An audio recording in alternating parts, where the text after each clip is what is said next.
옛날 옛적 인천의 한 작은 마을에 한 농부가 살고 있었습니다. 이 농부는 열심히 일을 하며 가족을 돌보는 착한 사람이었지만 그의 집 근처에는 이상한 소문이 돌고 있었습니다. 바로 그 땅에는 도깨비가 산다는 소문이었습니다. 사람들은 농부에게 도깨비가 나타나면 재빨리 도망치라고 충고했지만 농부는 그런 이야기를 별로 믿지 않았습니다. 그는 도깨비가 있다면 자신의 착한 마음이 그들을 감화시킬 것이라고 생각했습니다. 어느 날 농부가 밭에서 일을 마치고 집으로 돌아오려는데 갑자기 땅 위에 짙은 안개가 깔렸습니다. 주변은 고요해졌고 이상하게도 그의 앞에 큰 그림자가 나타났습니다. 그것은 바로 도깨비였습니다. 도깨비는 크고 무시무시해 보였지만 농부는 그 자리에서 겁먹지 않고 도깨비에게 다가갔습니다. 안녕하십니까, 도깨비님. 농부가 말했습니다. 저는 이곳에서 농사를 짓고 사는 사람입니다. 어쩌면 저를 도와줄 수 있을까요? 도깨비는 조금 놀란 듯 잠시 침묵하다가 큰 목소리로 웃기 시작했습니다. 내가 나에게 도움을 요청하다니 참 당돌한 사람이구나. 보통은 나를 보면 겁에 질려 도망치기 바쁜데 말이지. 농부는 여전히 정중하게 웃으며 대답했습니다. 저는 이 일대의 도깨비에 대해 들었습니다. 그러나 저는 당신이 해를 끼칠 의도가 없으리라 믿습니다. 제가 맞습니까? 도깨비는 이번에는 진지한 얼굴로 농부를 바라보며 말했습니다. 맞다. 나는 단지 나를 이해하고 나를 두려워하지 않는 사람을 기다리고 있었다. 너처럼 말이다. 인간과 친구가 되어 그들과 지내는 것이 내 소원이다. 그때부터 농부와 도깨비는 친구가 되었습니다. 도깨비는 농부의 밭을 돌보는 것을 도와주었고 농부는 도깨비에게 마을의 많은 이야기를 들려주었습니다. 사람들은 점차 농부에게 도깨비가 준 선물과 그의 풍요로움을 보고 경이로워했습니다. 이윽고 마을 사람들도 두려움을 내려놓고 도깨비와 친구가 되기를 원하게 되었습니다. 그리하여 인천 마을은 도깨비와 사람들 사이에 화목한 공동체가 되었습니다. 도깨비는 사람들에게 농작물 수확량을 늘리고 해마다 풍년이 들게 해주었습니다. 이 이야기는 오늘날까지도 인천 사람들 사이에서 전해져 내려옵니다. 그들은 도깨비와의 우호적인 관계가 인천 일본형과 풍요를 가져다 주었다고 믿습니다. 그래서 지금도 마을의 축제 때면 도깨비를 기리는 의식을 치르며 그들의 이야기를 재미삼아 들려주곤 합니다. 이러한 전통으로 인해 마을 사람들은 서로를 더욱 아끼고 함께 도와주며 살아가고 있습니다. 두 번째 이야기. 옛날 옛적 깊은 산속에 자리한 작은 마을 파천에는 마을을 수호하는 신비로운 존재가 있었다. 마을 사람들은 그것을 호랑이 삼신이라 불렀다.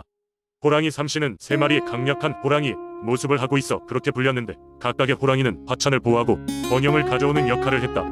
전해지는 바에 따르면 이 호랑이 삼신은 아주 오래전부터 존재해왔으며 그 강력한 위험으로 외부의 모든 위협으로부터 마을을 안전하게 지켜왔다고 한다.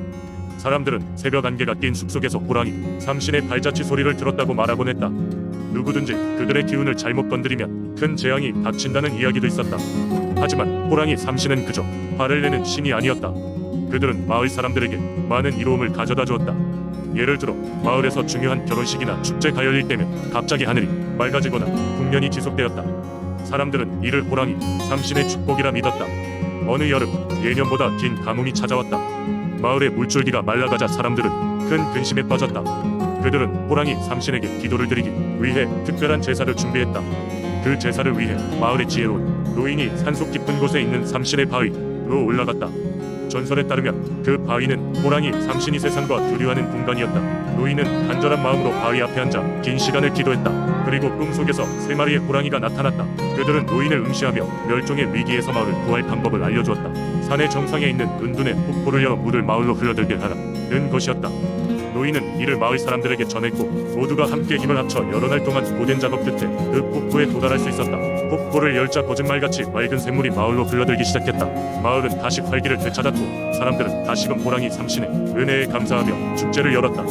그 후로도 화천 사람들은 지속적으로 호랑이 삼신을 기리며 그들의 이야기를 부대에게 전했다. 지금도 마을에서는 매년 그날을 기념하여 제사를 지내며 그때마다 사람들은 여전히 숲속에서 호랑이 삼신의 발자국 소리를 들었다고 한다. 그렇게 화천에서는 세 마리 호랑이 신의 전설이 계속 이어지고 있었다. 세 번째 이야기. 아주 오래전 전북 임실의 작은 마을에는 옥녀봉이라는 아름다운 언덕이 있었다. 이 언덕에는 신비롭게도 언제나 맑고 차가운 샘물이 흐르고 있었는데 이 물을 마신 사람들은 병이 낫거나 힘이 솟는 등 기적을 경험하곤 했다. 마을 사람들은 이 샘물의 힘을 존중하며 언덕을 신성한 장소로 여겨 조심스러운 마음으로 다가갔다. 어느 날 임실 마을에는 극심한 가뭄이 찾아왔다. 논과 밭은 메말라갔고 주민들은 생존의 위기에 처했다. 이러한 절망 속에서 마을의 어르신들은 옥녀봉의 샘물의 기적을 빌며 하루빨리 비가 내리기를 간절히 기도했다. 그런데 한 가지 이상한 일이 일어났다. 그들이 옥녀봉을 향해 기도를 드리는 날마다 밤이면 밤새 신비로운 불빛이 언덕을 밝혔다. 이 불빛에는 홀린 듯 들린 한 소년이 있었다. 그는 이 불빛이 신령이 계시일 것이라는 생각에 두려움보다 은경의 마음으로 언덕을 오르기 시작했다. 언덕 정상에 도착하자 소녀는 신비로운 여인을 만났다. 그녀는 옥녀라는 이름의 산신령으로 수백 년 동안 이 언덕을 지켜온 수호신이었다. 옥녀는 소년에게 이렇게 말했다. 너희 마을이 처한 어려움을 알고 있다. 나는 이 샘물을 통해 많은 일을 돕고자 하지만 자연의 질서를 어지럽히는 힘은 그리 강하지 않다. 소녀는 옥녀의 말을 듣고 눈물을 글썽이며 간청했다. 부탁드립니다. 저희 마을은 너무도 어려운 상황입니다. 조금이라도 저희를 도와주실 수 없을까요? 그러자 옥녀는 미소를 지으며 대답했다. 너의 진실된 마음을 느꼈다. 그러므로 나는 특별한 비를 내릴 것이다. 이 비는 단 하루 동안 내릴 것이나 상상하기 힘든 변화를 불러올 것이다. 그리고 그녀의 약속대로 그 다음날 아침 회색 구름이 안고 이내 단비가 땅을 적셨다. 그 비는 단순한 물방울이 아니라 마치 하늘의 은총처럼 느껴졌다. 놀랍게도 옥녀의 약속처럼 비가 내린 후 논과 밭은 초목으로 가득 차고 사람들의 얼굴에는 다시금 미소가 피어올랐다. 이들의 삶은 다시 활기를 찾았고 마을은 번성하기 시작했다. 이후로도 옥녀봉은 임실 사람들에게 신성한 존재로 여겨졌고 매년 그녀를 기리는 작은 축제가 열렸다. 축제 동안 사람들은 자연의 소중함과 수호신의 은혜를 기리는 마음을 담아 기도를 바쳤다. 그리고 그들의 기도 속에서 언제나 옥녀의 은은한 미소를 기억하며 감사의 마음을 잊지 않았다. 결국 옥녀봉은 단순한 언덕 그 이상의 것이 되었으며 사람들의 믿음과 신앙이 깃든 특별한 장소로 세월의 흐름을 따라 전해졌다. 네 번째 이야기. 옛날 옛적 아름다운 자연과 풍부한 전통이 살아 쉬는 화천이라는 작은 마을이 있었다. 이곳 사람들은 자연과 조상들로부터 물려받은 지혜를 매우 중요하게 여겼다. 이 마을에는 특별한 능력을 지닌 여인이 있었으니 그녀는 바로 바람과 대화할 수 있는 무당이었다. 그녀의 이름은 아란이었다. 아란은 어릴 적부터 바람이 소리를 들을 줄 알았다. 그녀의 귀에만 들리는 그 신비로운 소리는 때때로 미래를 예언하기도 했고 때때로 과거의 비밀을 들려주기도 했다.